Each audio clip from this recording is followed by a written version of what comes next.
mba hovanona fandarana raha anao eto amin'ny radio Don Bosco isaky ny alarobia maraina amin'ny 10 mba hovanona fandarana ho fanabeazana ny olom-pirenena mba hovanona.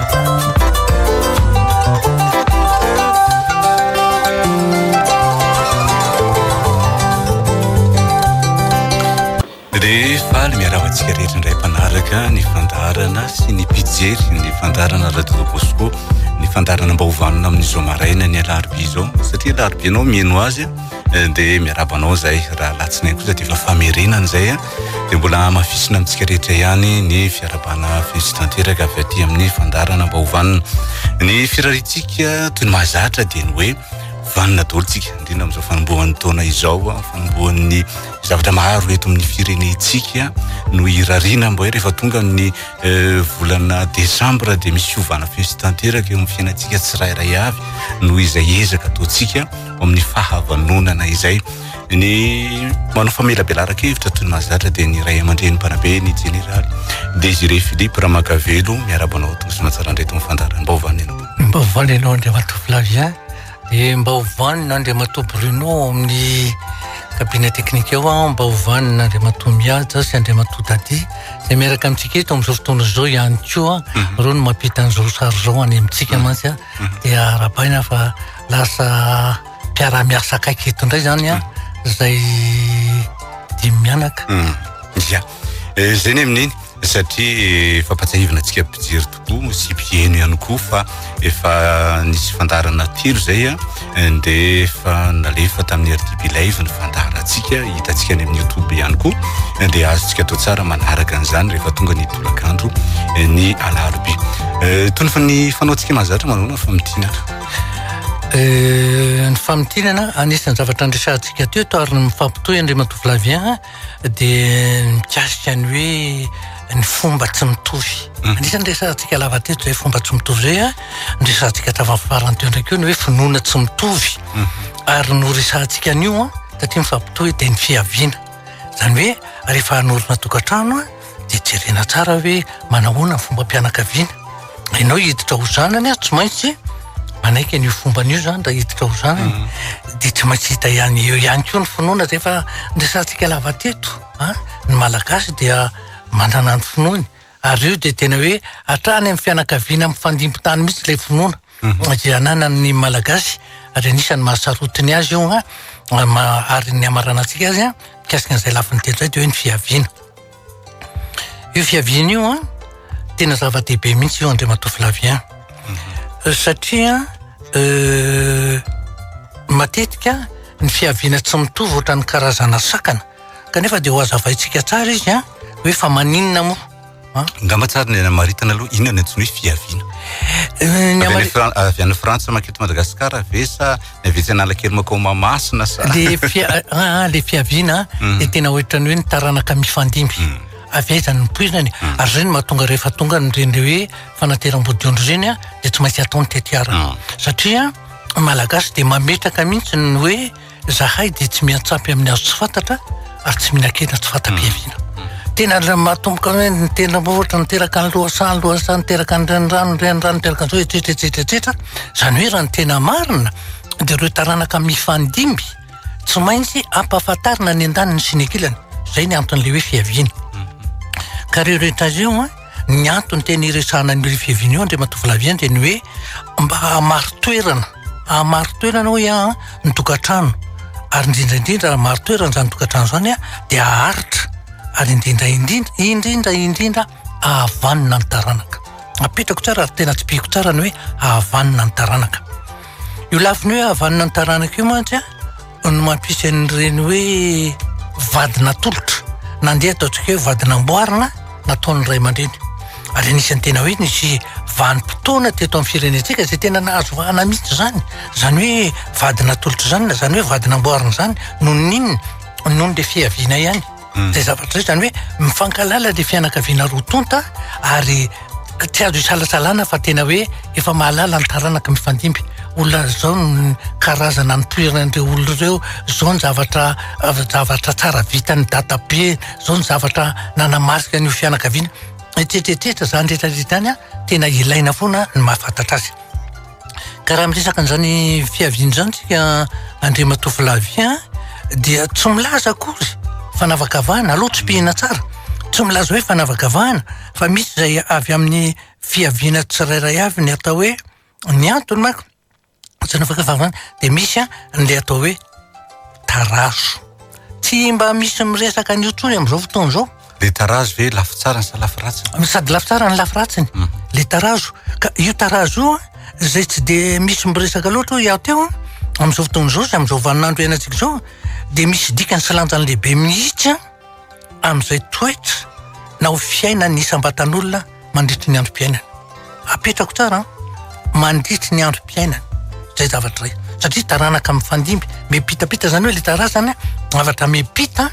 amin'ny taranaka mifandimby ny tarazo Andriamatoa Flavien dia mety hoe aretina ifandovana eo amin'ny taranaka na koa io tarazo io dia mety hoe am'le hoe mety hoe aretina na toetra tsara na toetra ratsy ifandovana ihany koa na aretina na toetra ifandovana eo amin'ny taranaka ary zay no anisany tena mahazava-dehibe mihitsy antely miresaka hoe fiaviany ity satria ny antony dia ity ny tarazo io araka lazay teo hoe toetra na aretina ifandovana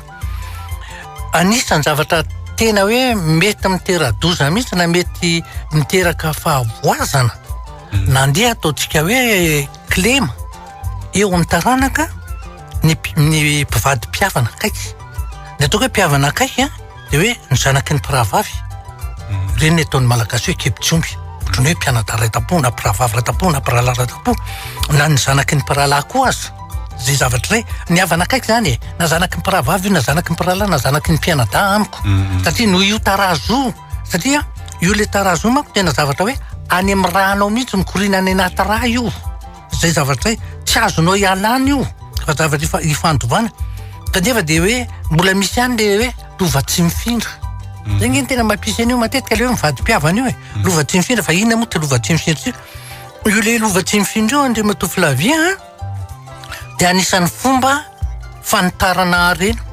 ny mpanan-karena samy mpanan-karena no mivady ny taranany tsy azo fitazonana ny fanitarana fanitarana ary indrindrindra tambola fahampanjaka dia fanitarana ny fanjakana fa amin'le hoe tsy misy tsony ny fanjakana ny mpanjaka dia hoe fanitarana arena io zavatra io eo ihany koa ny ataontsika hoe tsy vitany hoe amin'le hoe fanitarana arena fa fitazonana ny arena na ny fananany taranaka tsy ho lasa ny ampelantanany hafa zay zavatra ray anisany zany tena ny reo razambentsika anisany tena sarotony tamin'izany hoe ty ny lovana apetraky ny dadabe karaha sanatria ianao manambady olo-kafa mety lasa mifindra io zavatra io ary zay ny tena nysoroana ka hoe na fanitarana arena io na fanitarana fanjakana io na koa mba tsy ho lasa ny ampelantanany olona ny arena ny fandimbasana teo amin'ny taranaka mifandimby zany ka zay hoe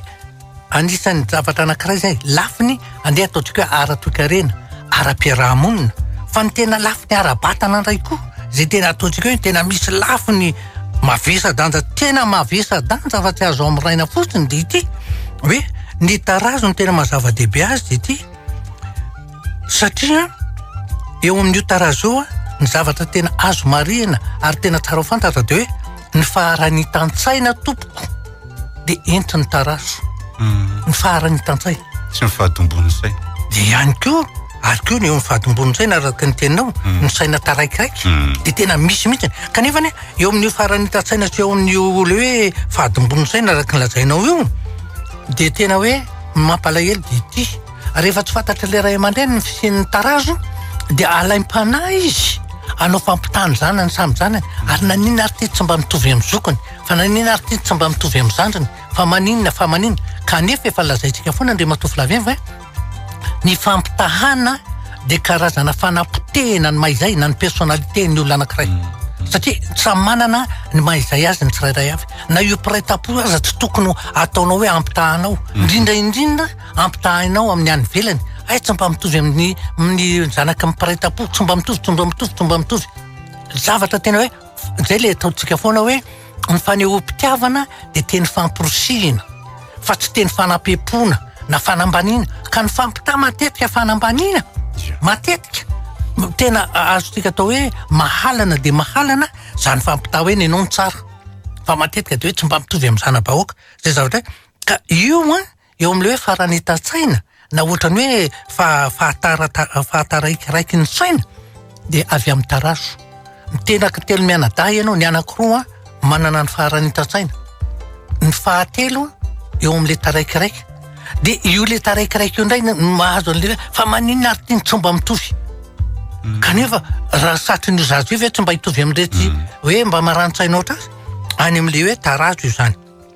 ka zay anisany tena zava-dehibe ary tena hoe zava-dehibe zay zavatra ray manarak'izay ihany koa tena mazava-dehibe n'le tarazo de hoe fahafantaranao ny aretina manaranaka ny aretina satria hoe io tarazo io mandeha any amin'ny raha mikorina any amin'ny raha izy io ary tena hoe mahay anao anao mihitsy no hipetrahany le any amin'le tarazo ka ilaina ny ahafantarana le hoe raha ohatra fotsiny ataontsika hoe olona vonsoika zao le olona de tsara ny ahafantarana an'izany satria mety hiteraka zaza misy soika koa ianao de mba fantatrao ny zavatra tokony atao fa tsy avy hatrany ianao de misaritaka tapaka ty zanako ty sepitra foana ty zanako ty manana fahasairana amin'ny taovam-pisefona sy ny sisa sy ny sisa fa rehefa fantatrao fa misy an'izay raha miteraka telo ianao na efatra de misy anankiray amindreo tratran'izay amin'le tarazo avy any amin'ny taranaka faharoa na avy any amin'ny rainy na avy any amin'ny reniny de tsisy amin'izany zany ny zavatra rehetrarehetra hoe mety hoentin'io tarazo io tsara ho fantatra mialoha satria io foana nge na raha malina ny malagasy raha malina aza ny fe azo tokana rehefa fantatrao mialoha ny zavatra miandry anao de fantatrao ny fomba isoroana azy fantatrao ny fomba iantsehana azy fantatrao ny zavatra atao rehefa mitonga sy miseho zay zavatra zay ary zay tena zava-dehibe mihitsy ary zay tena mbola ametrahako tsara mihitsy an'le hoe ny fahafantarana ny tarazo de tena zava-dehibe satria raha vao mivady mpiavana akaiky de ohatra ny mitombo avo roa eny mety hitsangany le tarazo ratsy na le tarazo tsara ihany koa ao amin'le zanaka ao amin'le taranaka varitra samihafa de mba mety hoe mety kelikely ihany ny hitsangany zay zavatra zay anisan'ny zavatra tena hoe mampifandona ny ray aman-dreny de mba tofilavia io tarazo sy fantatreo amin'le hoe tsy hoe ny ray aman-dreny ihany fa ny ray aman-dreny sy zanaka rehefa ohatra zao misy tanora anankiroa mifankatia zavatra fahita foana zany ary henontsika amin'ireo manao miantso amin'ny telefona no le fiaviana tsy mitovy ary eo amin'le fiaviana io ndraiky io mbola misy hafa le hoe savy ry amin'ny faritra zao na ry amin'ny faritra zao le fefa fa eo amin'le fiaviana io ihany koa de fa ahitanao sady ny hoe volo-koditra tsy mitovy mainty sa fotsy eo amin'ny volon-doha malama sangita zany rehetrarehetra zany indray matovy lavy zany anisany tenena ny ray aman-dreniny zanany manao hoe tsy mety amintsika eo anaka ary anisany tena hitaraina ny zatovy mihitsy satria rehefa miteny zatovy moa zao fotoan'izao rehefa miteny hoe tsy akasitrahany dada sy neny fa zao de fa maninona manty anka zay mantsy fotsy de le olona tiako mainty na zay mantsy mainty de le olona fotsy ohatran'izay zany fa maty kana hoe zay menakavy malama loha daholo de ny sisa angitangitana ololy satria amin'izay fotoan'izay de zay le izy fa ny tena mampalahelo nge ndre matofy laventy hoe fa maninona ny tsy azavaina aminy le tarazo satria zao mantsy io tarazo io andre matofy lavia amin'le izy hoe manararaka dity ary mety mampisafotofoto tokantrano mihitsy izy io rehefa tsy fantatra satria ohatra fotsiny ary zavatra misy mihitsy zany izy mivady samy fotsy fiodirana samy malama volo miteraka nefa le ramatoa olioly ary naty tena maintimainty fa zarazara hoditra de manomboka miahiahy le lehilahy maninona tsika senao samy fotsy fiodirana samy malama voloko maninona io zazo io na ohatran'io tsy fantany fa tany amin'ny tsy voatery hoe raha zambe an'le ramatoa fa mety raha zambe avy any amin'le rangahy mihitsy azy no ohatran'io na ndray aman-dreniny fotsiny azy na ndray aman-dreniny fotsiny fa mety ndraindraiky mety tsy ndray aman-dreny fa mety ny dadabe sy bebe potely tena voazava ratsiansa mihitsy io andre matofy lavia fa tsy zavatra tenitenenipona zay ne le tena hita am'le hoe fahendren'ny malagasy na de eritreretinao aza tamin'izany andro hoe fahataolo zany zany efa nisy zany fahafantarana tarazo zany nefa any amin'ny siansa mihitsy no ahitanao an'izany tena zavatra tena mipetraka ary azo porofona na amin'ny zavaboary nataontsika hoe zavatra ambolenao io na ny biby ompianao io rehefa akambana zavatra roa tsy mitovy de mamoaka zavatra hafa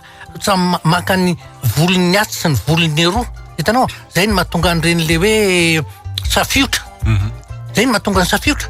no io le tarazo ny mampisiny hoe safiotra zay zavatra ka aza taitra ianao rehefa ohatra hoe samy fotsy fihodirana na samy mainty fihodirana ka miteraka zaza fotsifotsy miteraka tonga de eritrereto le tarazo fa zany vadinao no mena atsiny nefa be de be mihitsy ny lehilahy toy ny sarotiny am'izany tsy zanako kosa angamby io ka za tsy mino an'izany mihitsy ahoana rangazy de mba jereva ngesy zay mivady tena tsy ohatra hitanao nefa le tarazo io zavatra io ary zay ny tena mahatonga an'le hoe tsy maintsy fatarina de ny meloha mifisiny io tarazo ny antony tena hoe irisana an'ity fiavianteny ndre matofy lavien raha isika malagasy manokana de maro ny mpikaroka sy ny manam-pahaizana no milaza tsy manambara fa ny malagasy de raha maro mifangaro no ao aminy ao raha maro mifangaro zany hoe misy tarazo be de be zany atao amitsika ato fa mety hoe tsy fantatsika anisany ny raha maro mifangaro amitsika ny raha indonésianina ny raha arabo ny raha afrikanina ny raha européanina ny raha sinoa etsetra dikan'izany aza gaga ianao raha miteraka kely maso aza gaga ianao raha miteraka malamaloa aza gaga ianao raha miteraka zaza maintimainty aza gaga noho io le tarazo ary ilaina ny fahafantaran'izany hoe fiavian'izany satria ny mpikaroka rehetra de samy milazan'izany rehetrarehetra any hoe ny malagasy ny saingy zao foana ny amondy zay foana zavatra lazaiko foana ny anisany zavatra mahagaga reo olona tanysaina rehetrarehetra eo any aminy tsy mifakahazo fiteny sady tsisy miteny reo malagasy sady zao tsy mifakahazo fiteny fa misy teny anankiray ofisialy ikambanany reo ny tanysaiko eo nefa ny malagasy tsy misy olona dika teny na makany tsarana anao na makany ataotsika hoe any toliary ianao na makany mahajanga ianao na makany tomasina eto tanareo tsy misy olona dika teny ary nefany azo lazaina hoe nosy lehibe fahatelo eto ambonin'ny tany Madagasikara ka nahoana velaran-tany dadasika ohatr' zany le mponinao aminy mifakazo resaka tsy misy adika teny kanefa lazaina fa samy asa vevy za moa mezan'ny olona foana rehefa mitena sao de mba avy eto Madagasikara kosa ny miparitaka zavatra ohatran'izany ka satria ngereo mpiavy de sika koa zany mbala nanytany vela ny antony teniteneko zany manko ndre matofy lavien de ity ny tarehantsika malagasy io tompoko de hiteran'izao tontolo zao nareo nosy manodidina fotsiny ary nandroso manodidina fa vanerana an'izao tontolo zao raha mandeha any velany any ianao de be ny manontany ianao ve maorisiana ianao ve arabo ianao ve sinoa ianao ve japonais ianao fa tsy misy matiny mihitsy hoe ianao ve malagasy ianao samy malagasy no mifankalala tonga de malala hoe regasy fa ny tsy mahalala mety ataony hoe camerounais ianao camerounais io misy tena mitovy amin'ny gasy ny etopiana io misy tena mitovy amin'ny malagasy ny indonésiana misy tena mitovy amin'ny malagasy efa teniko teo hoe namontsy fivoriana tany amin'iny faritra iny ray mandeha mbola niasa de lasa tena misy olona tena rola zany nandeha tany de namena ianarana daholo de olona tena mitovy amin'ny ianina izy nasiana ianarana tena gagagasy ary rehefa miteny zareo de tena ohatra malagasy fa saingy tsy azonao fotsiny teneniny ny fomba fiteniny de tena ohatra atsika ka hoy iaho hoe amaranako azy rehefa mba mifankaty ny olon-droa de ny zava-dehibe de zay hoe zay fankatiavan'izay eo amin'ny fanorenana tokantrano fa na andeha ho aiza ianao na andeha ho aiza fiavian'ny malagasy tompoko de reo ny tany saiko reo dikan'izany misy ny tarazo be dehibe io fa io misy lafitsarany ihany io andre matofy lavien satria mety ny tsara rehetra ananan'ireo karazan'olona reo ohatra ny ataontsika ny aziatika olona tena hoe kinga sy mahay mihitsy am'izany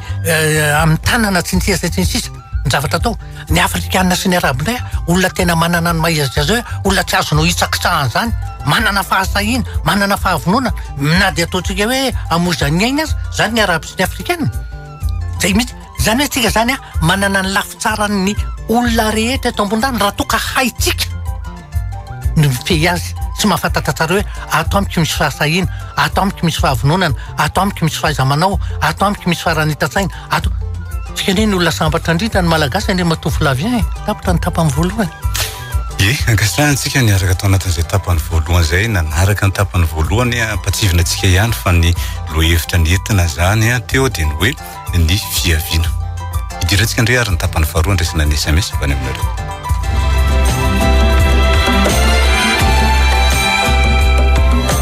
mba hovanona omenanao ny adresse mail ny fandarana mba hovanona @yahoo.fr m lehibe ny fitomboany mba hovanona @ yahoo.fr. Zay dia vita. Mba hovanona.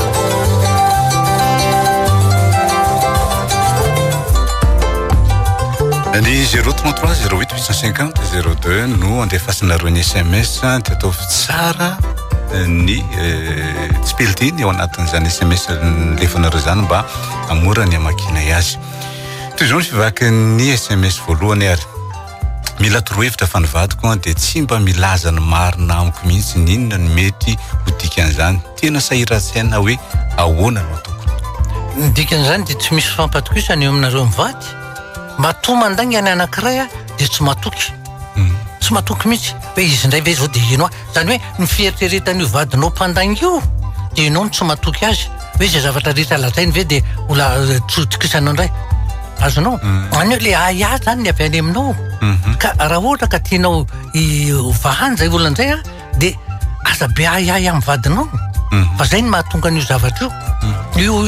Io le hoe olona mandangy. Za taloha tsy za tsy mandangy fa mpanao vazivazy. Ohatrany hoe hitariko ny zavatra.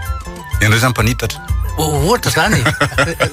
Fa le izy tena vazivazy hoe mba hampisy an'ilay fifandraisana am-po aminay mianakavy. Dia efa fantatry ny zanako mivadika zany manditatra indray zao dalo. Dia efa nasinay fomba fiteny mihitsy hoe isa folo. Zany hoe ampitomboana be raha tokony hotely dia efa tatoetra dia ny zanako tonga dia vao fantany fotsiny zao ilay manao vazivazy hoe indray dada fa manao isa folo. Tanao zavatra ohatran'izany miteraka fampatokisana sy ny namany. Raha hita hoe zavatra vazivazy ilay izy fa zavatra hoe mandangy. Zay zavatra ka zay ny ataoko hoe fampatokisana tsy fampatokisana mahatonga an'io. Ianao zany mpanao isa folo fa tsy mpanao isa karbonety. Zay io. Vehivavy ray sahiran-tsaina fa tsy tia ny ray aman-dreniko ny vadiko rehefa teoriana nefa tamin'ny volana voalohany dia tiandry zareo efa vita ny fisehoana zay amin'izao dia itereny isaraka fa ratsy toetra hony. Inona tokony mety ataoko? Ahoana moa no mahatonga zany hoe ahoana nefa ny ray aman-dreny teny hoe ka raha ianao vadiny mahazaka ny toetrany. Tsy ny olona tsy ny ray aman-dreny eny manampady ny vadinao fa ianao ny vadiny. Rehefa mifampatokona za teto efa miteny foantsika indray mitovy lavia. Tsy misy olona tonga lafatra na iray aza. Misy ny lafy tsarany ary misy ny lafy ratsiny. Zay lafy tsara sy lafy ratsy amin'ny toetra misy amin'ny olona zay ny mahizy azy. Zay ny nandraisanao azy. Dia io dia ataovy hoe raiso amin'ny alemem-panahy.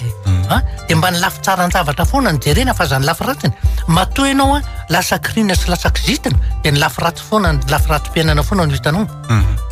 Fa raha vao ny lafy tsara mpiainana dia ohatrany malefaka ho azy. Eny mety mba mitanga nge zany fa izy kosa nge zao hitanao. Tonga dia avy hatrany dia le lafy tsara no anatovonana le atao hoe le lafy ratsiny izay miteraka fanakianana. Ary ny tsara koa dia tsy mitantara zavatra amin'ny ray aman-dreny. Zay aloha za dia efa miteny foana raha mbola zaka mijana koa dia miteny an'izany. Raha mbola zakanareo ny fiaina tokantranareo za mba tantarana amin'ny dada tsineny. Fa ny dada tsineny tsy maintsy fomba nampiraitam-po ary. Lasa tantarainy indray le fiaina tokantranao dia eo. Hitany hoe tantarainy fa lasa tsy tian'le olona izy. Ianao vadiny miverina tia azy ihany fa re tsy tiana hakalasa tatera. Satria mahay mifamela, mamela helika. Faharoa tonga mitazona ala hely foana. Hoe koa mba ohatran'izao izy koa mampidaly ny aina-bavinay. Izy koa manao tsinotsino ny rahalànay. Dia lasa halany le vadiny vadinao. Vehivavy sy miroapolo taona za nite hiala amin'ny toetra koa malahery lava sady be ranomaso mora tohina olona voateny lava ary voapepo. Tsy ary nahita zany fitiavana zany hatramin'ny nahatsapako tena fa tena toy izany foana ny ainako. Tsy hita re tsy fahaizana anao makorelina rehefa lehibe. Mampalahelo be ny zany. Tena mampalahelo be mihitsy zany. Mangata fotoana iresana. Fa tena mampalahelo zany aza-potena amin'izany ny fiainanao fa Andriamanitra tsy nanomana amin'izany fiainana ratsy zany. Zany ange dia efa manomboka elo eto ambonin'ny tany paradisa ny tokony ho santariny eto mitohy atrary fa tsy elo. Dia tonga miresaka. Inona kay ny tokony ataoko fa ny zanako tena tsy azo tenenina mafy loha be izy sady be famalina be. Firy taona aloha zay ny tiako ho fantatra. Raha mbola kely tena mety azo ahitsy. Sady rehefa mahazo ny finday io izy dia tsy mety rahana. Maria koa zazalahy izy mba torohevitra zay. Dia soreny aminy ny finday. Ka zany sarotra ka io torana tomany eo raha tsoronina. every fotsiny takany hoe verina simba de zay na misy fotoana mihitsy alaivo de afeny de rehefa teny de hoe ianao ihany nametraka azy ko nga ianao teny inona fahasoavanao anazy anie zany fa tsy hoe fanapotehana azy ino en général nataoko mba hanalana ny fahasarotan-kenatra fa mijaly be za rehefa hiteny mason'olona maro ka io tsy vitany teny fotsiny eto fa tsy maintsy miona mihitsy de satria zavatra mety niainga hatrany am-boky io teo amin'ny fahazazanao sinsiasinsisa de tsy maintsy mifampiresaka zany hoe tsy maintsy hazavanao amiko mihitsy hoe hatramin'ny oviana ianao tena natsapany olo io tsy afaka mijery olo io tsy afaka maneho hevitra de azo hazavaina manomboka amin'izay ary tena ny fahasarotan-kenatra io nge matoa filavia fa tenentsika foana azo elany io tsy mba tarazo mipetraka io fa tena zavatra azo amboarina azo ovana za de miteny izany mihitsy tena azo ovana vehivavy no manoratra ny vadiko tsy mahay mampiseho fitiavana amiko mihitsy nefa izy tsy mampirafy ahy mihitsy za foana no manampy tamby azy zanako 3 taona de tsy azo tenenina mihitsy inona tokony atao de tonga aminareo mivady miresaka io nge tsy vitan'le valy mitsotra fotsiny eto andre matovy lafa misy antony lalina mihitsy reny zavatra reny fa tsy vitany fotsiny am'izany zany olona tsy mahay mandeha tsika fa natao foana ny tenena teto Andriamanitra nanao ny olombelona tahaka ny ena zany hoe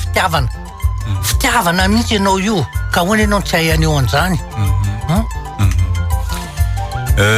inona en général nataoko mba hanalana ny raritsaina fa lasa mandefa fisainana foana za na de efa tsy te heritreritra ninina azy ahoana nataoko mba tsy hiasa saina be loatra na amin'ny lafiny fitiavana zany ny fiainana andavanandro tovavy 20 taona manoratra ka satria voalohany indrindra ianao tsy matoky tena de tsy matoky olona ary raha vao tsy matoky tena ianao tsy matoky olona de tsy maintsy ny lafy ratsy mpiaina na foana no hitanao ho saintsainao isan'andro tsy maintsy apetrako tsara mihitsy ary fitako mazava tsara ao aminao le olana ary tena le sainao mihitsy zay lafy ratsy mpiainana foana no hitanao mahatonga an'io de tonga fa miresaka ihany ko zany de la za mananjanaka telo efa matin'ny vadiko 7 taona lasa zay nanafatra anahy izy hoe tsy ilaiko tsony ianao manambady fa reo ankizy ireo karakaraina tsara nefa za zao te hanambady inona tokony ataoko ka zay zavatra zay moa dinany fanaovana io manko hitanao misy manko le fiteny andre matoflavia toky apasana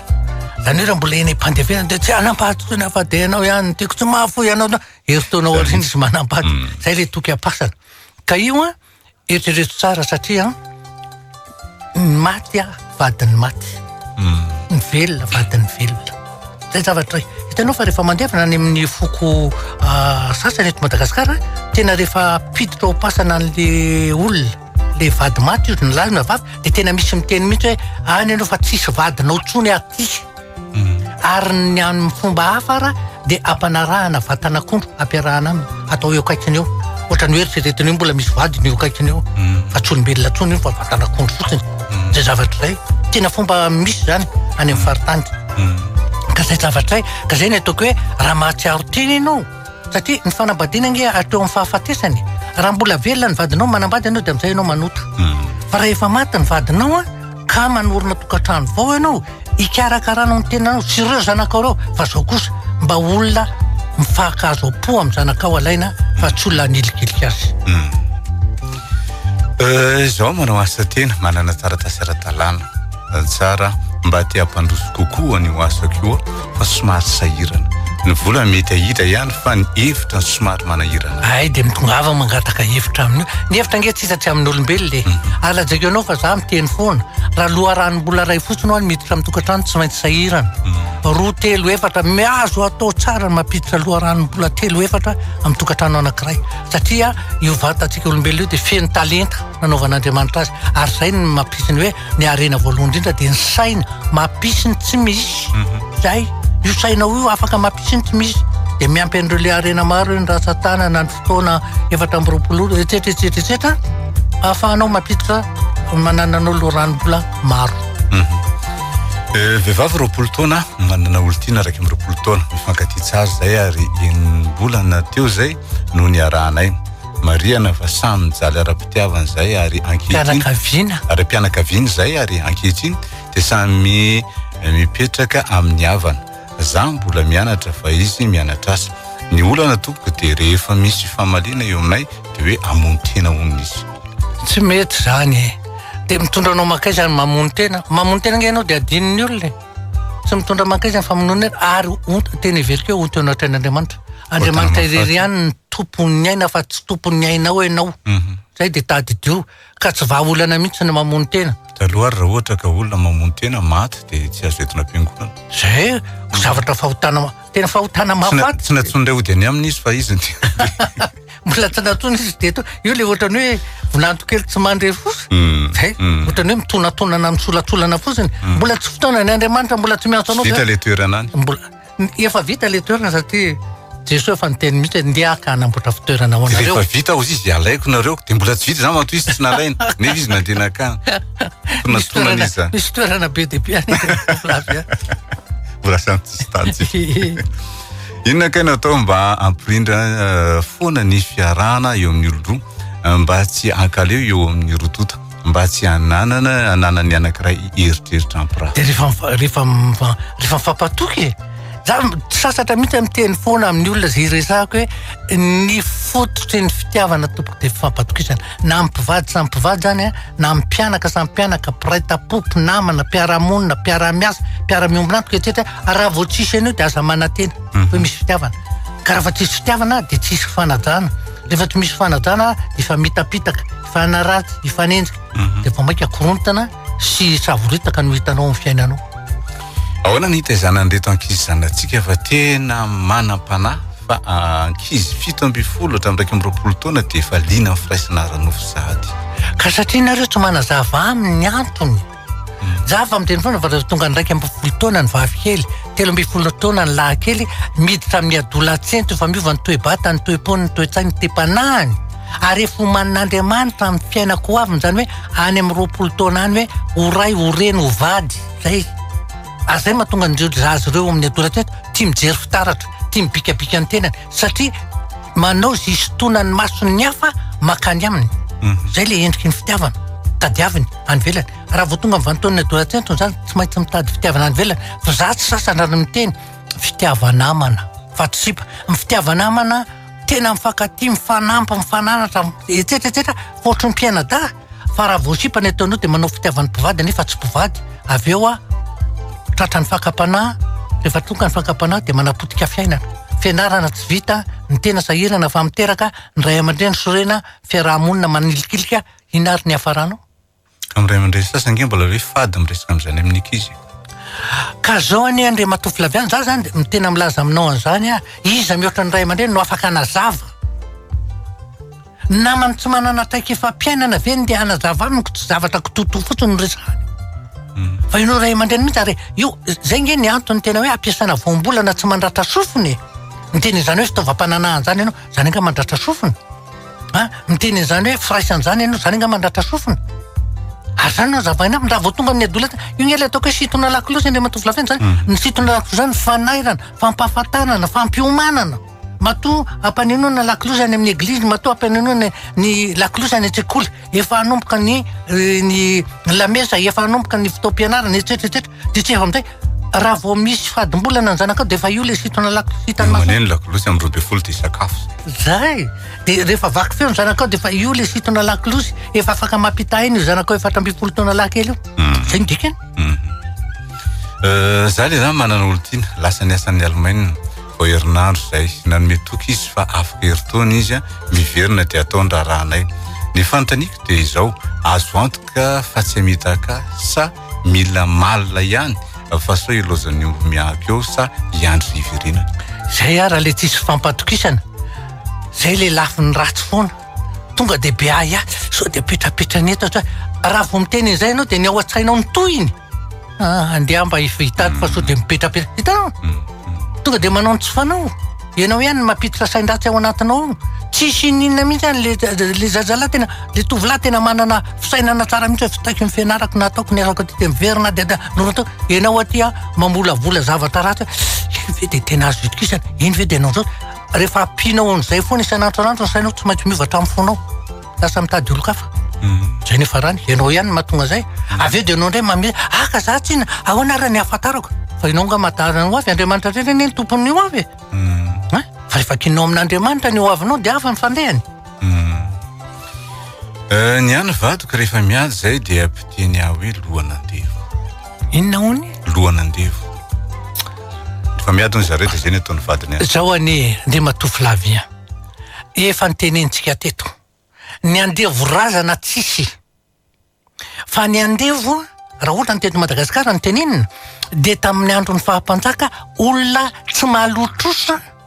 no azo rehefa mandalo fitsarana dia avarina zany mihitsy fiteny azy avarina ho andevo zany avarina zany ny dikany dia hoe ampidinina ny laharam-boninahitra ao na ny laharana misy ianao eo amin'ny fiarahamonina ka raha andrina ianao dia azo ampidinina ho lasa andevo ho mpanompo ary le averina andevo koa avarina andevo tsy vitan'izay raha ohatra amin'izany eto ianao dia zay ampidinina zany laharana tsaranganao fa azo alefa amidy any ivelany ary zany nazaka anao ny akamaroan'ny olona navarina ho andevo ary zay nampiasana ny vombolo hoe avarina alefa dia nalefa ao amin'ny nosy la réunion be dia be ngenta be dia be ny teny malagasy mbola voatahiry ao la réunion ary mbola be dia be reny taranaka navarina ho andevo reny fa saingy zao amin'ireny le navarina ho andevo reny misy andrinany reny andrina razany reny ova razany reny fa no nisy tsy nahalotrosa dia navarina ho andevo tadio tsara fa tsisy avy koa ny afrikanina ny afrikanina ny olona ireo le fotsy hoditra tany Europa na tany amin'ny toerana hafa dia avy hatrany dia mangalatra olona any Afrika dia tonga dia amidiny ataony andevo nefany amin'ireo le olona hoe ny samborona nangalariny ataony andevo reo lazaiko ianao fa tena hoe taranaka andrina taranaka mpanjaka tena taranaka mpanjaka fa zany zao efa nangalarina dia akory atao ary zay le endrika ivelan'izay ny tonga dia tenenao fa ny andevo razana zany tompoko tsy misy fa na dia io ohatra teto Madagasikara zao io Andriamasina Valy io nge Andriamatofy Lavia mparitaka eran'i Madagasikara ny antony dia noho ny fanenjehan'ny rana valina voalohany an'ireo taranaka Andriamasina Valy hoe mety andimby andradama eo amin'ny toerany zay ny natonga ny raha manetaka nandositra trano Komoro ohatra fotsiny ary zany zavatra misy betsaka ny Andriamasina Valy le rano Madagasikara fa saingy zao tsy mitondra ny anarana hoe Andriamasina Valy atsony izy fa dia mipetraka amin'ilay foky misy azy mety hoe Betsileo Takarana Tsimihety ny olona avy any Vangaindrano ny olona avy any Manakara ohatra ny avy any Volopena fa tsy avy hatrany ianao dia hoe raha vao hafahafa ny fiodirany raha vao hafahafa ny volondony lasa avy hatrany le zay tsy mitovy ka zareo fotsy zay mainty tsy tompoko ary misy fiteny malagasy sa raha fampafahianao ngita kely avorazana zany hoe mety ngita volo olo fa taranaka mpanjaka na taranaka andrina fa tsy midika ninina mihitsy ka aza le jery ivelany fotsiny jerevantsika fa mba mifantary koa ny tantara fa sao dia anao miteniteny foana io no manana saina an'le fiteninao io fa zay ka zay ny zavatra hoe le izy nge ohatrany hoe tonga dia fanamelohana fotsiny hoe rehefa miteny zany andevo zany dia ambany ratsy tsisy ilana ary mahatonga le fisainana hoe fisaina ny andevo razana tsy misy fa ny andevo saina misy le olona ambany saina ambany toetra tsy maintsy ny ratsy foana no hitany sisy zay dia afaka miteny ny olona tena andevo saina misy olona zany hoe ambany fisainana ny tena dikany fa tsy resaka razana io fa ambany saina fotsiny hoe amin'le fisainanao ambany dia zay ny tenen'ny olonanao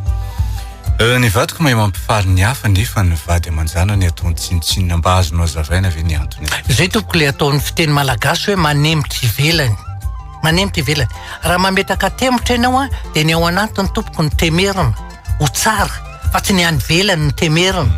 ka rehefa manandratra ny any velany manasoaso ny velany zay ny ataon'ny olona hoe manemitra ivelany ny vadinao mpanemitra ivelany ny any velany asoasoana ny ao an-trano tsy asiana dikany tsy mety zany vao miteny ny olona hoe tadiavo asa dia tsy maintsy hitadiavako niza nefa za tsy mitady tombontsoa ho anahy fa ho anazy nefa tsy fantany akory ny fisiko rehefa avy eo ny sasany aza dia mirafy amiko mihitsy dia mitaraina amin'ny vadiko na amiko raha fozako za dia miteny zareo hoe aza mangorako olona intsony nefa za tsy mahazaka olo tsy manana le izy nge dia zao hoe aza mba manenina ny fanaovatsoa mety tsy mivaly aminao mivantana fa mety mivaly amin'ny taranaka ao an'ireo any aza mba manenina amin'ny fanaovatsoa mihitsy na dia kely ary tapitra ny tapany faharoa idiratsika ny tapany fahatelo zany hoe andraisana ny antso avy any aminareo ny olombanona olona tompona andraikitra fa tsy tompo toerana mba ho vanona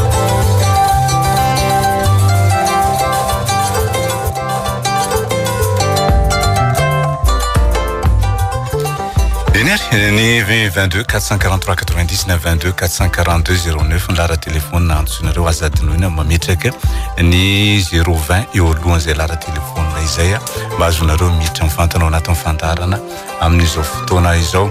dia somary misisika ihany moa rehefa mivantana ohatr'izao ny fandaharana noho izany dia tokony hiaritra an'izay tsika ary mivonina amin'izay amin'ny fana raha ohatra ka misy fanontaniana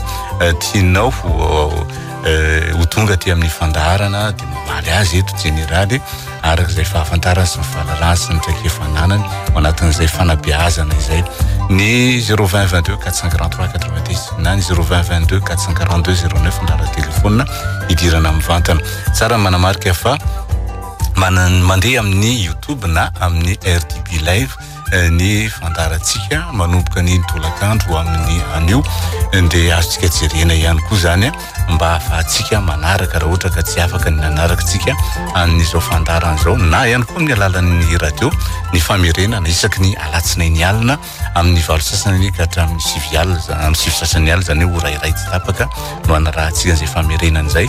rehefa alatsinainy mitoy foana ny fandarantsika ary ny fandarantsika ihany koa dia tokony fantatritsika tsara fa misy fanabeazana avokoa ny fandarantsika rehetra amin'ny ankapobeny eto amin'ny onjam-peo ny radio Don Bosco izay fanabeazana izay no tariditsika ary tokony hanotsika foana zany ireo fandarana maro isan-karazany satria mitondra fanabeazana ho antsika ary mifampiankina avokoa ireo fandarana rehetra misy eto amin'ity onjam-peo ny radio Don Bosco ity dia mifototra amin'ny fandarana izay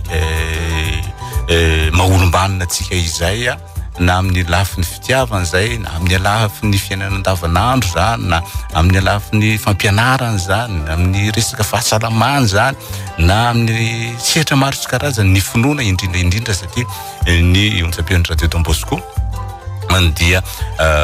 hiritsahana indrindra momba ny finoana dia anasana antsika rehetrarehetra ny manaraka ny reny karazana fandarana maro isan-karazana eny fa na dia ny fanentanana izay arahantsika isaky ny maraina sy ny tolakandro ary dia tafiditra ao anatin'izay resaka mba ny fanabeazan'izay avokoa ny 020 22 443 90 na ny 020 22 442 09 ny lara telefôna somary tsy fantatra misy tsy vetezana loatra ve any amin'ny telefônitsika any fa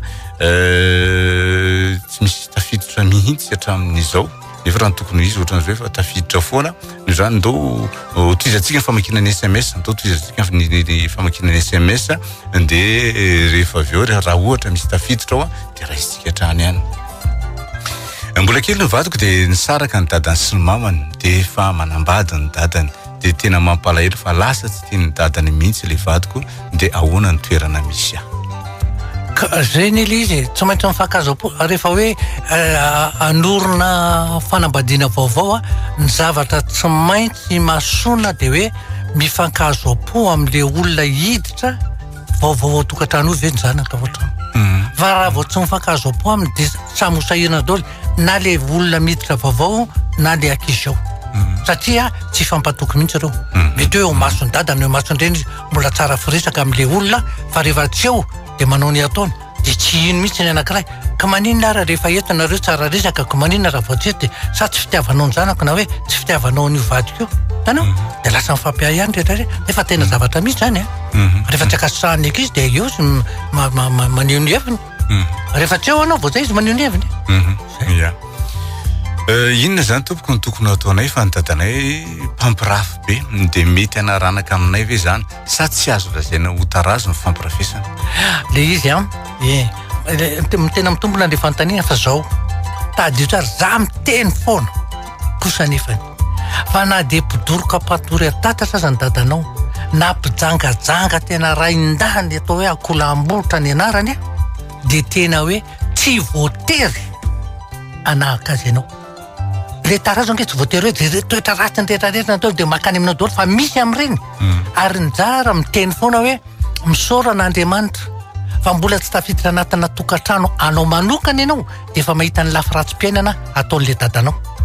dia tena maka fanapa-kevitra ianao za kosa aloha dia tsy hanao ohatran'ny dada za tsy ampajaly ny vady aman-janako voalohany indrindra tsy te sotro toko zany faharoa tsy te ampajaly ny vady aman-janako azo atao tsara mihitsy ny zavatra any misy finiavana koa ao anatiny misy finiavana marina fa mety ao le tarazo mety ao fa le finiavana anananao mbola matanjaka lavitra no le tarazo azo sakanana ny zanaka olona raha ny tena marina nge andre matofy lavien ny tanora tsy tokony sotro toka mihitsy raha tefa hoe mitsahatra-anaka ohatra hoe alohan'ny anambadiny mandra-patapitra tsy mitezaka tsony izy mivady zay izy vao te hisotro toka na izy fokankony dia zay ny tokony izy satria ny toka sotronao iny ataontsika hoe rongony fonao iny mandeha makany amin'ny raha iny zavatra iny dia efa maipitany amin'ilay zazakely ao am-boka zay zavatra hoe fa firy mahalala an'izany anisan'ny tokony raha ny tena marina zany dia tokony hoe rehefa mitsahatra-anaka ianao vao tokony ianao ny adalana raha tokanao adalana fa raha tena mitsinjo ny taranaka ianao dia tsy hopidoroka mihitsy ianao na zavatra ohatran'izany alohan'ny anananao zanaka azona le tahaka ny dinondry zay le an-tanany eny le an-tonga eny le izy ange hoa misy lafiny marina ary misy lafiny tsy marina azo ialany zay le hoe tare ratsy tsy azovana fa nitoetra ratsy azovana tare ratsy hoe fa azovana eny azovana fa ndraindray lasa mivilana ndrovonao satria tsy mipetraka amin'ny laon'ny tsony dia izy voakasina dia mivilana ho azy reny olona mahay manaja vady reny mihitsy dia reny olona tsy mahay manaja vady reny mihitsy ny lehilahy fa tena mahamenatra dia misy vehivavy koa manitsaka faratampony mihitsy asa vola no tsy ampy sa zavatra fa matetika mbola apetraka foana eo amin'ilay tsy ny fampatokisana eo am-pivady ny mahatonga an'ireny ary satria fa efa tsitokisana ianao dia miteny hoe na anao inonao efa tsitokisana dia alao zany manao any angely izy no le ay be fatany vo misy zavatra kely dia tonga dia apetrany dia taiza indray zao ianao hitanao zay le irany rirasimba za farany io ny enareo sy napetrany eo farany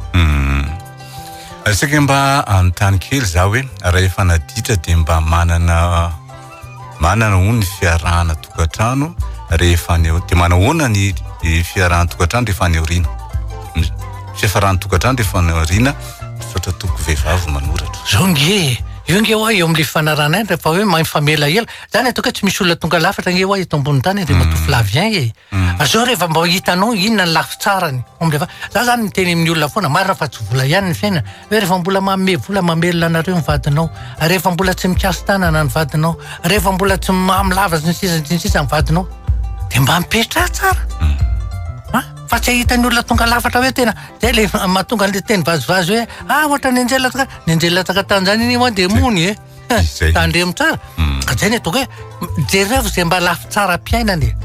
mba misy io le misy hoe isan'andro san'andro dada mikiapaka foana dia mba misy fotoana mba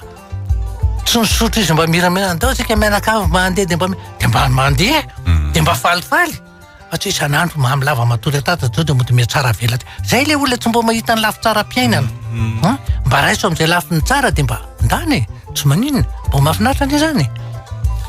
tena marina mihitsy ny teniny jeneraly za sy ny vadiko samy maintimainty nefa ny zanakay bora mena be dia ny rafozam-baviko no nanazava taminay mivady hoe avy amin'ny dadabe avy amin'ny vadiko io satria bora mena be sy be sofina ony zany olona zany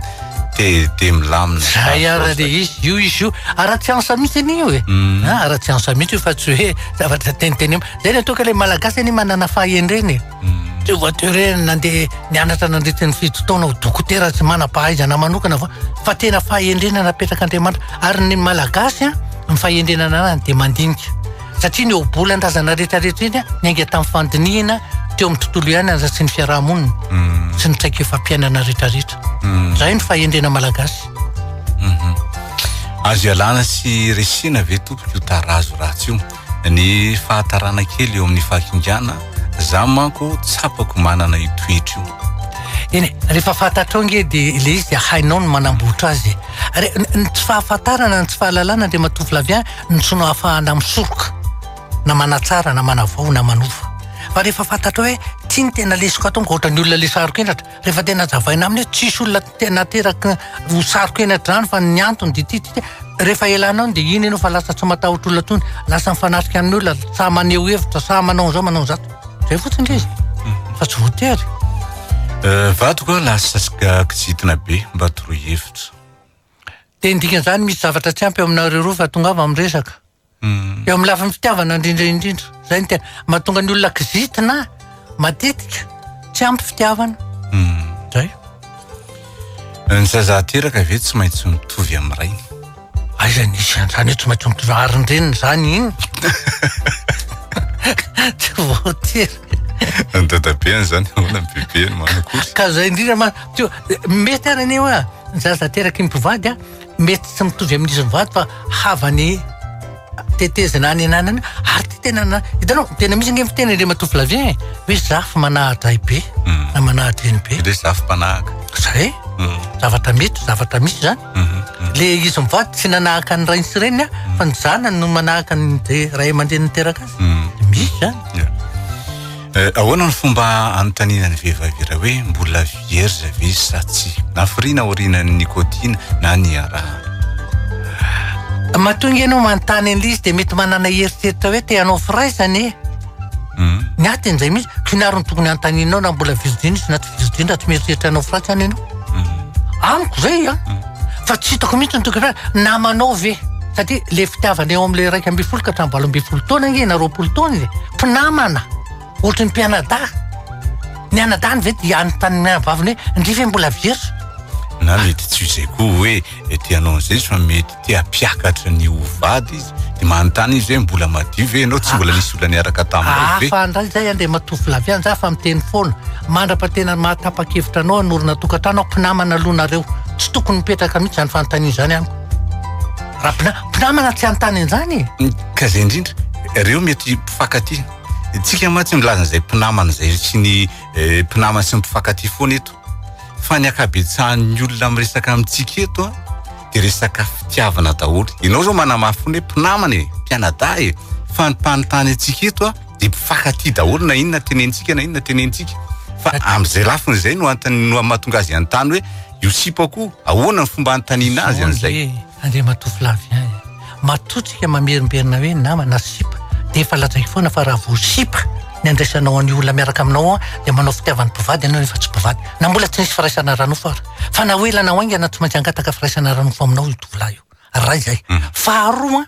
tonga dia fantatra mihitsy ny tanora na ny adolatrento manao sipa raha marani-tsaina hoe any amin'ny 5 voalohany izy mandra-pahatonga ny classe de 5e sy 4e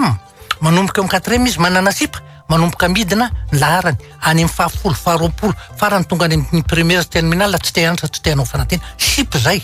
za miteny foana ny ray aman-dreny raha vao midina ny laharany fatary manao sipa io satria le saina la asa any amin'le sipa fa tsy misy mipetraka tsony eo amin'le fianarana ary maninona ny tsy petraka ao satria le miaya vao mandefa SMS ka tsy mamaly ny anankiray dia ngamby izy zay miaraka amin'olo hafa ngamby izy zay le lafiny ratsy foana fa raha namana nandefa SMS tsy namaly dia zay ngamba izy nanao révision ngamba mbola chargé ny téléphone ngamba fa lafiny tsara raha pitso raha mifakahita mbola fapitsiky ty tsy varena ve le SMS tsy voaraiko dia vita eo fa raha ohatra ka pisipa za nandefa SMS aminao ko maninona tsy valiana tonga dia mototra dia lasa mandeha teza zay tsara ka dia mamono tena zay za va fito amby 20 taona dia niteraka ray fa tsy nirarain'le banzy telo taona zao ny zanako dia hatramin'ny tondrako azy 7 volana hatramin'izao dia 0 ariary dia 10 ve za raha raisiko ho toy ny fahavaloko le bandy nefa zay samy mbola tsy nisy nanambady za koa tsy mila azy tsony maniry tsy hanambady tsony za 10 ve za to tsy mety aloha le hoe maniry tsy hanambady tsony fa zao ny atao voatsainao na tianao na tsy tianao rain-janakao iny rain'io zazy io iny ary amarainy azy raha tianao io zanakao io azanao ny rainy na tsy vaty azy nareo tsy afaka hiala maharain-janakao azy iny no io zazy io tsy ilaina mihitsy ny manao fahavalo ny rain-janaka fa rehefa tonga ny fotoana nambadiana io zazy io ahoana tadiavinao tsy anatrika io ny rainy ngainao mitozonge ianao reny niteraka azy sy ny rainy niteraka azy fa tsy satria tsy niaraka tsy nitaiza azy tsy nanome vola sy ny namany ny aina nomeny azy iny nahitany masoandro zay zava-dehibe tsy maintsy ia ny sipako efa ny arahako 10 taona tompoko tsy tiany olona ao aminay fa hoe tsy mahay ho ny 3e izy no niala zany efa manana lisansa ny tena tiako nif izy za koa tena tiany niavan'ilay sipako inona no ataoko tompoko fa isaky ny mba miresaka za sy ny ao an-trano dia manaratsy ilay sipako foana zareo zao varengy anisany teny raha mpanaraka an'ity fandarany teny dia tokony tsy nipetraka io fanontaniana satria zao amalohan'ny fianakaviana ny lehilahy averiko indray dia izy ny tokony zokony amin'ny taona faharoa na mitovy fahaizana na reroa na izy ambony fahaizana ianao tsy fanambaniana vehivavy akory zany ary fahatelo izy be karama kokoa noho ianao ny antony dia tsotra ny lehilahy dia olona mora sarotiny ary mora mandray atendrony na dia lehilahy ary any miteny izany satria raha vao ianao vehivavy ny zokony amin'ny taona dia anana heritreritra foana izy hoe ohatran'izany vao mifamaly kely dia indrindra raha miteny hoe ianao koa manao hevi-jaza dia zay vita ateno iny faharoa raha tsy afaka mifanakalo hevitra mihitsy satria heveriny foana manambany tsy mba misy dika ny heviny satria ianao be diplôma fahatelo raha ianao mampititra vola be kokoa noho izy ka ny sanatry ny vava